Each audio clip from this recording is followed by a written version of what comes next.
Oi, oi, it's your boy Launders, and I'd like to give a special shout out today, content shout out, to our boy Hawka. Ahoy hoy, it's your boy Hawker, back with another video, this time taking a look at... This is OG's Dust 2 adaptation versus Big. I figure since we do these videos every day, we just go for it. Why not give a content shout out to the fam? Right now, I watch Hawka's videos, I watch Maui Snake, I watch Thor and Richard Lewis, HLTV confirmed. That's kind of my CSGO content circuit, and that's where I'm just getting everything. And of course, Launders. That guy makes sick videos too. I watch his videos too. But I would recommend watching his channel. I'll leave a link for that video in the description. It compares OG's Dust 2 over a few maps to, and then how they kind of overcame their Dust 2 to beat Big. And that's content that I like, that people have asked me to make. A lot of you guys have asked me to make stuff like that, but that requires, of course, watching multiple demos for one video. So I had to figure out how to fit it in. Of course, you know, we pick up and go. Sometimes we don't watch the game. We just we just shoot our shot. I had a comment like yesterday that was like, Launders, man, I love your videos, but the intros, they've got to be shorter, man. They're I can only imagine 60% of the people get past the intros. You need to, I want this channel to blow up. Your intros have got to be shorter. And I didn't respond because I didn't know how to break it to him that wasn't possible. That ultimately, it's out of my hands, you know.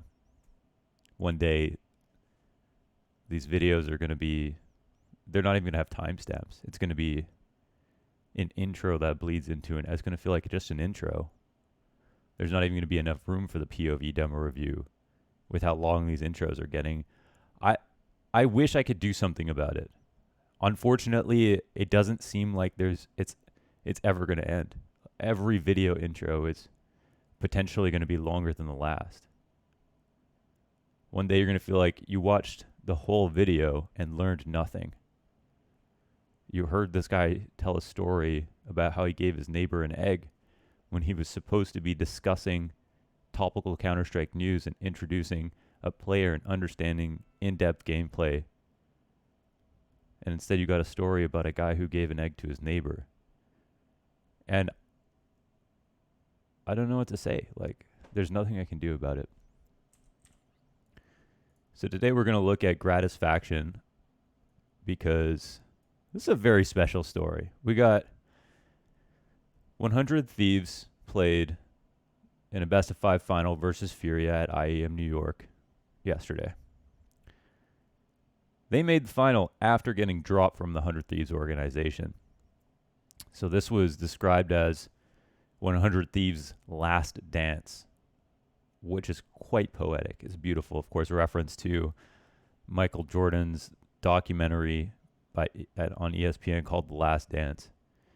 And what also made this special, for a moment, was that Gratisfaction had his career best performance in this final in one map.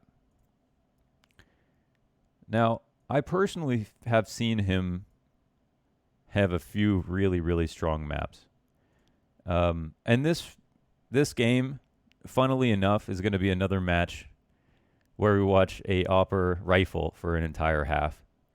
And of course, you know, when you have a half like this, it was like 28th and 4, I think. There's going to be a number of, you know, eco spray downs in here. But he basically controlled the half, and they had a great nuke, and he had put up his career best performance on one map. I remember once I watched the World Edit game where he set the kill record, and it was like 46 kill, whatever it was in one map. And I think, honestly, more than 60% of the kills were eco spray downs. Like you could see he was still, like, no one could kill him. He was still playing really well, but you just don't get that many kills without some eco kills sprinkled in. But either way, I figured we should watch this. I would have really liked to see a Gratisfaction opping demo, but we'll take a look at that in a second. So, you know, commiserations to 100 Thieves for losing this tournament. Right now is a really weird situation where all of 100 Thieves are going to be finding new homes potentially. Gratisfaction that he said that he's looking for teams either in Counter-Strike or Valorant. Jacob is moving to play with Apex, a Norwegian lineup, and he's Norwegian. Some people actually, think he's Australian because of how long he's played for 100 Thieves, but he is Norwegian. He's going back to Norway, and it kind of feels like the Alu fork in his career, where Alu played on NIP, and they achieved a lot, but after a while, Alu wanted to make a good Finnish team, and then got to the point where they got to finals at a major. That's an enormous achievement for any roster, and I think Jacob is probably missing a bit of home. It's a really rough year. Maybe he wants to play with Norwegian players, and so he's going to be joining Apex in Norway. And let's go ahead and read his twit longer. I'll leave a timestamp so you can skip this intro if you'd like to go right to the demo as usual. So I thought this was awesome. Really well written for someone who probably doesn't even speak English as his first language. But I want to send a massive thank you to Azure, JKS, Liaz, Gratisfaction for being the best teammates that there is. There's been ups and downs over the last 2-3 years, but mostly I would say good times. I will forever remember our major runs, our back-to-back legend status, our trips, everything we did. It has been a blast traveling around the world and playing with you guys. For the first time in my life as a CS player, have I been in a team where I can call everyone on a team a true friend and actually mean it from the bottom of my heart. I will miss every single one of you, and I hope that we will all meet up again one day. I could type a full book about our time together, but I will save it for later. I wish you all the best of luck in the future. And you can just tell how genuine that is, right? I mean, you see it on the player cams. I've heard lots of goss about all kinds of pro players. Egos, attitude, whatever it is. I've never heard a single thing about 100 Thieves or any of their players personally. That's just my testimony. I've from interviewing them, they're great guys. I've done an hour with Gratisfaction, an hour with Azure as well. Those are on the Blast channel. Maybe I'll link those for you guys to watch. But those were interviews where I did some research and got to know them as people as well as CS players. And they just seem like great dudes. And yeah, I think, to be 100% real, I feel like on 100 Thieves, they got back-to-back legend status, and they were really consistent at making playoffs at some of these events. And I think we're always punching above their weight in terms of versus how much talent they've had. Now, of course, if they're going to stick with some kind of Australian lineup, their talent pool is going to be more limited, and they'll have to work with what they have. And they never really made roster changes for a very long time. Liaz and Grat were the last two to come in. And I think they achieved a lot for that.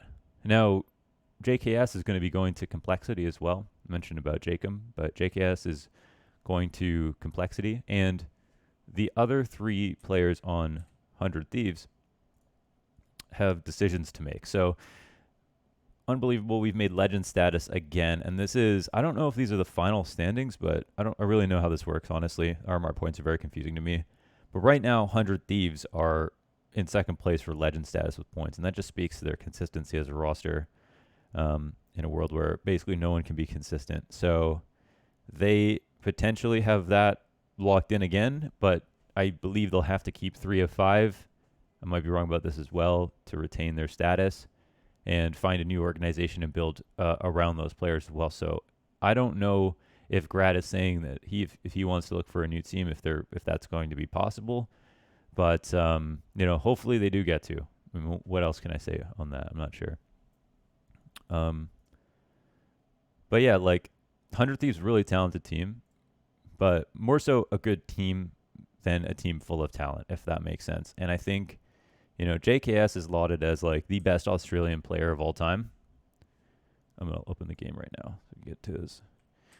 JKS is lauded as the best Australian player of all time, but let's be real, JKS is not a superstar level carry. He's a very, very good player, but he's like an electronic, where electronic needs a simple. He's not.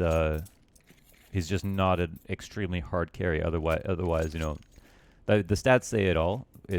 He's kind of just a very consistent player. And Jacob is also not a superstar level carry, even though he's been their best player in recent memory. Now, Gratisfaction saw a comment that was like, this is the scrim grat that the boys always talk about. And I don't know if it's because the pressure was more off in this match that we really saw Grat open up and shine. But, of course, as a player who's going to op, he's going to have more carry potential, if that makes sense. And it's really good to see that he does have the opportunity to kind of take over the game in this match, in a situation where we didn't see a lot of star-level carry performances from Gratisfaction. That being said, I was on server time. Josh Mix had a lot of good things to say about Gratisfaction. Said he felt like when he was on, he did have the ability to carry and control the game and take over the game. And I could see that as well. I actually wanted to review a different match because once again we pick a Opper, but we pick an Opper who is going to spend the half rifling the entire time. So maybe we can look at another Grat demo as well. Maybe one on Vertigo. There's just a match that I remember where he was opping and there was more, were some really cool plays that I wanted to talk about. But it's a shame that they lost this game. Would have really liked to see them end up winning. Of course, you know, no matter how much power you get from being a dead team in this situation, coming into a grand final knowing that it's all over after this, you still have to beat Furia, and that's just not easy right now. Furia are just way too stacked on a couple of fronts. Like, their playstyle is quite volatile, but they have, their IGL is too talented as an individual. Yuri is too talented. Henny is way better than he's ever been in his career. Vinny has been their best, has been having some performances that you don't see from any player. Some players will never get to the peak that Vinny hit on a couple of these recent matches. I'm sure you remember like an Inferno game where he had over a 30 kill half versus Liquid, I believe, and it's just like, where did that come from? So I think Furia get away with a lot, but partially because they have such insane levels of individual talent and they trust each other to make ridiculous, risky plays all the time. So they have a lot of cool stuff that they bring to CS on top of the individual stuff, but if not for both, their style wouldn't be possible and they wouldn't be winning. So we've got a Grat out here as the outpost, and when you play Nuke outside, your goal is, you know, protect your mini player, call audibles, get information on secret when possible, and then, of course, try to stay alive as long as you can. But sometimes you have to know. I've done that 3 times now. Sorry. Sometimes you have to really be the first one to make the decision as to when you drop and when you go. Wow, that was quick. That was actually his teammate dying if he doesn't hit that shot. So, of course, you know, Gratisfaction's in the flow state today. But, yeah, your list of responsibilities goes basically like, make sure your mini player doesn't die if you're going to play outside. Get information outside. Throw nades to make sure you can stay alive. Pick your spot, either in secret, in big garage to watch mini, or top of the top of secret, basically, as we're going to see him play a couple of times. And then finally know when to rotate down.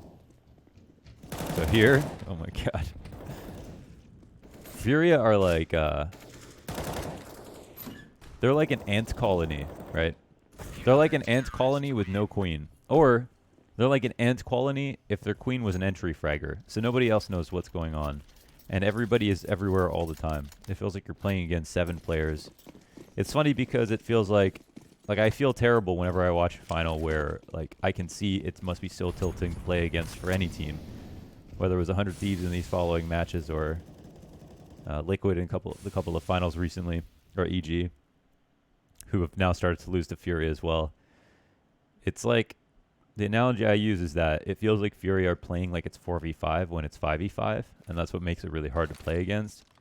But they play like it's 4v5 to make it feel like it's 6v5, you know? Like, they are in so many spots, it feels like they could be at any corner. And we're going to see the paranoia sink in a little bit from Gratisfaction perspective. You know, never being worried enough about where the next player could come from. But here we have the outpost. He's worried about that lower flank, and I don't know how he responds right now if he's going to. Well, there he sees the upper or the silo player. That's a key kill to grab, of course, if Henny wins his duel.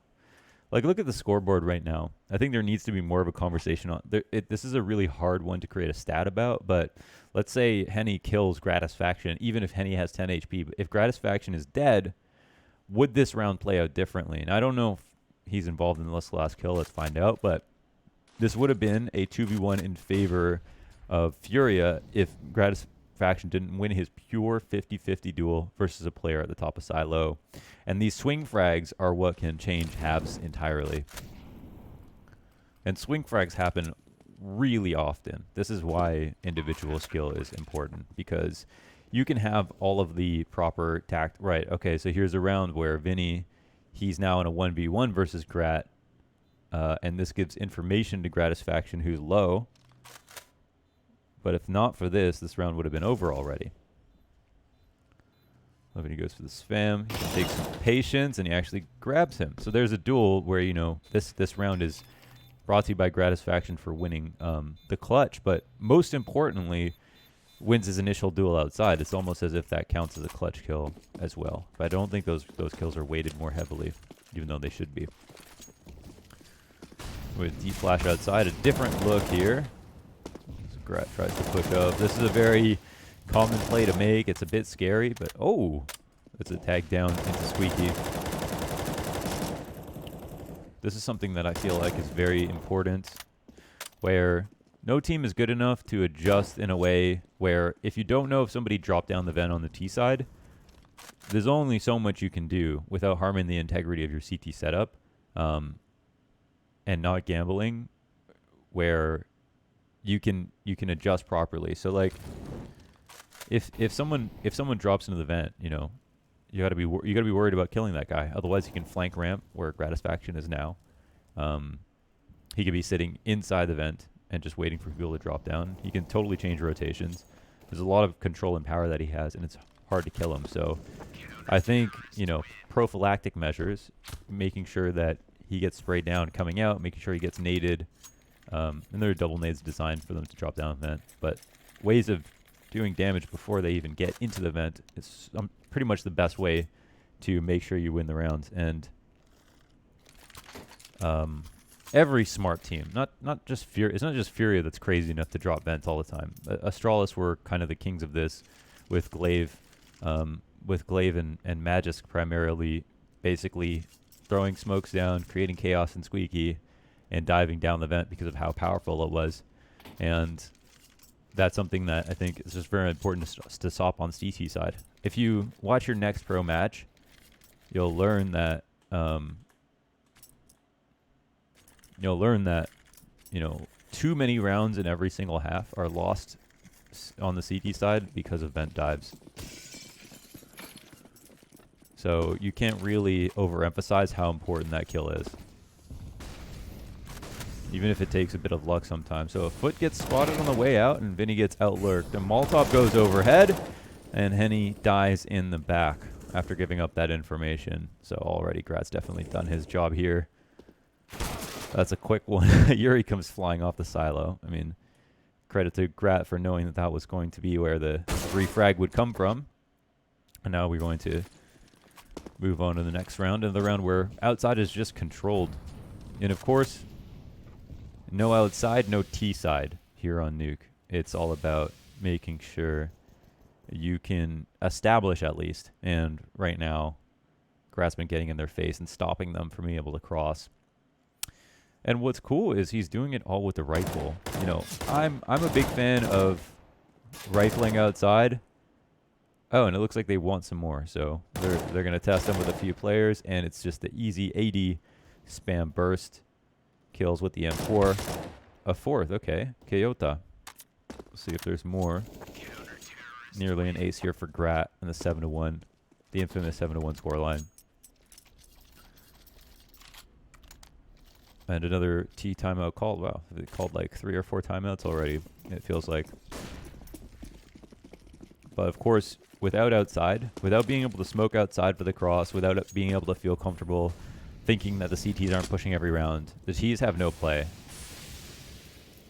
Getting forced into an upper execute is the most uncomfortable thing in the world. And I think that's why people are going to ramp a lot more these days and just trying to hit lower through ramp. But T-side nuke can get very messy without being able to condition CTs into being uncomfortable outside.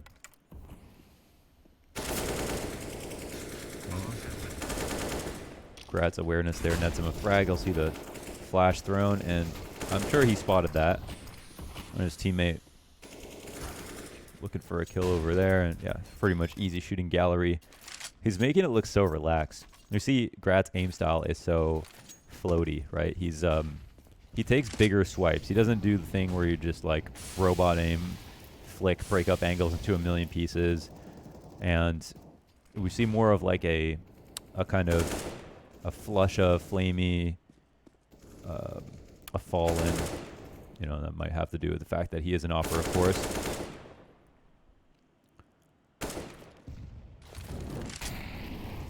But it's more relaxed. There's more emphasis on his first bullet shots. And yeah, looks like when it works really well.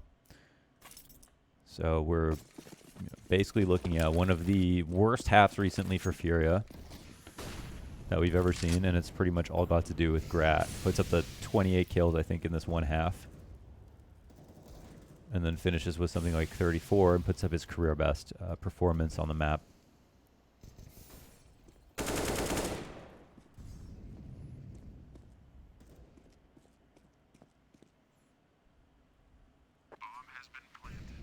So he spotted one top silo, and one thing that's cool here is just how much time they take to wait. Like, the bomb's been planted, but it's pretty much being ignored. They're just making sure that there's absolutely no ancillary play that Furia is going for before they get started. And here's where he could have eaten a flash if he was in mini too soon, or he could have got flanked from top silo if there was someone there.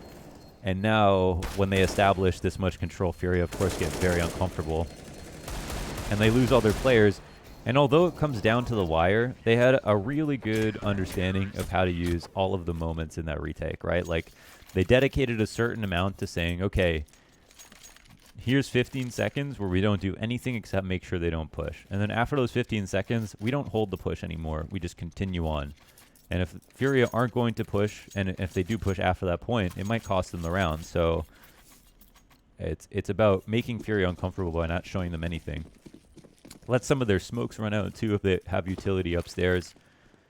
And of course, none of it is possible if you don't, get the frags when you come in. But as long as you have that multi-choke point attack, players with enough utility left over, and a good amount of information, the retake upstairs is not that difficult.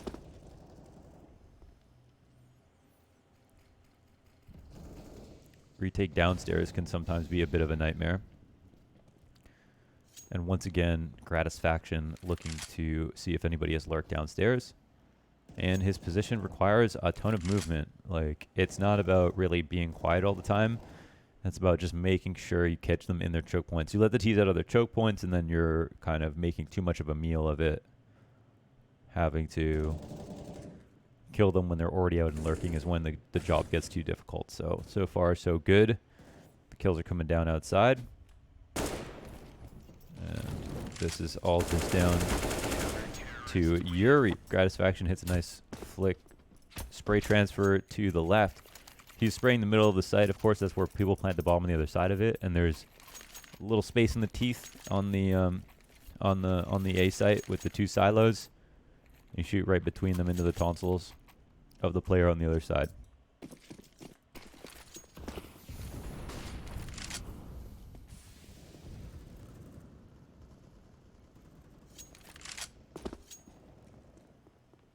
Well, surely this is one of the rounds that Furia win.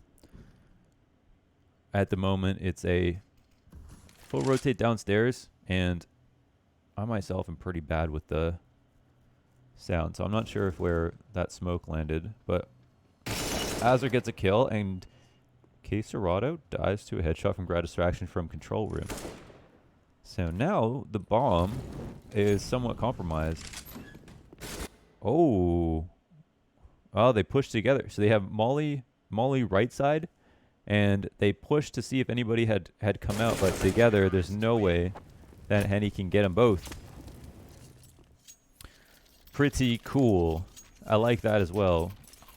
I call those shocks retakes, where I actually did this more in the post plant, but there was this kind of call that shocks would always make, where on B side on Dust 2, people do this all the time now, but it was something that no one really did before shocks called them. But they get the bomb down on the B side of Dust 2, and then push door and window at the same time while people were setting up, if they were up numbers, instead of letting people throw nades beforehand. And it's a different kind of defense. It's kind of the same. It stems from the same mindset of, if someone is going to tap a bomb, there's like a few different times you could tap the bomb. You could tap the bomb, or sorry, there's a few different times you can peek the guy who's planting the bomb. You can wait till he's done and then peek him, and then it's a 1v1. You can not peek and assume it's a fake, and you can peek him right when you think he's going to plant. And sometimes peeking him right when you think he's going to plant is the best time. If you trust your read, I think that's kind of the same idea. They push through control room when they think Henny's going to expect to have a few seconds to himself to get set up. That sometimes could be the best time to peek. You know, if someone fakes defuse and peeks you, you die. If someone whatever goes unnoticed for long enough, they can actually lurk back out of ramp. That could have been a play that Henny makes, takes the bomb and walks out. And versus a team like Furia, they scare people so much that if you do make those plays where you give too much respect, they'll take that liberty and run with it. So this time around, Henny doesn't get caught off guard after dying to Grat a few times now. Oh, and then that's the end of the half. So after all that, let's go ahead and take a look again at this kind of ridiculous half from Gratisfaction. 1.98 rating, a 34 kill total, 114 ADR, plus 22 on that map. And I also want to look quickly at Furia and see when's the last time okay, so they lost to the New England Whalers. Wow, they just win basically every single game. It's kind of insane. Okay. Yeah, it looks like sometimes things just fall apart really badly for them. But yeah, apart from that, they're basically winning 90% of their games right now. So 100 Thieves handing them a pretty rare loss on this map, and one of the strongest halves that we've seen against them. So good stuff all around for 100 Thieves. I don't know where all the players land, but if there's something we need in North America, it's IGLs and operas. So I really hope, like Sponge said, that they don't leave the region. I hope that there are teams that they can find to get onto. Gen G is, of course, a team that I'm sure that they're talking to. And yeah, I mean, if we've learned anything, it's that Azur's system is really good, and that all of these players are like genuinely great people who love each other. And I can't think of a better way to sell jerseys than to sign some players that are this likable and also can put up results. So what I'm really hoping, honestly, is that as good as 100 Thieves system is, that we do see something like, Gratisfaction achieve a really high peak on a new roster, and also the same thing for Liaz, who I feel like got picked up as a stronger, as having more potential, but then never getting to show it on 100 Thieves. And I really do see them both as players who can take over the game at certain points, and I just wonder why the consistency isn't there. So we'll see if there'll be a roster or opportunity for them. I really hope there will be. And yeah, that's it. So I'm going to be casting DreamHack Fall in a couple hours. I'm going to go ahead and look at what game I'm casting right now, because I'll probably upload this before I start casting. And the first game is, or the game that I'm casting is, what day is it? It's the 19th. Playoff upper bracket around 1 at 2 p.m. We'll look at the matches. Playoff upper bracket round 1 at 2 p.m. We're seeing Vitality Nip at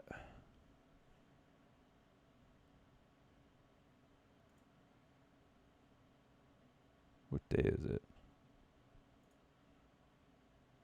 Today is Monday.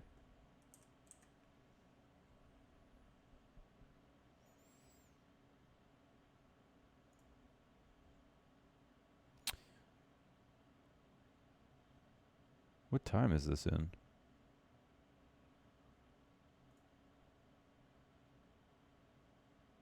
13:40. Is this correct? Oh, in 1 hour. Wait, what the hell? I thought I started an hour and a half. Okay. I gotta go. I'll be casting this upper bracket quarterfinal, I believe. G2 big. I'm gonna do some big research. Keep an eye out for me for some demos to watch, and I'll see you back here for another game. No, what's popular YouTube? Another day, another demo. If you stuck around, you heard me say it. All right. See you tomorrow.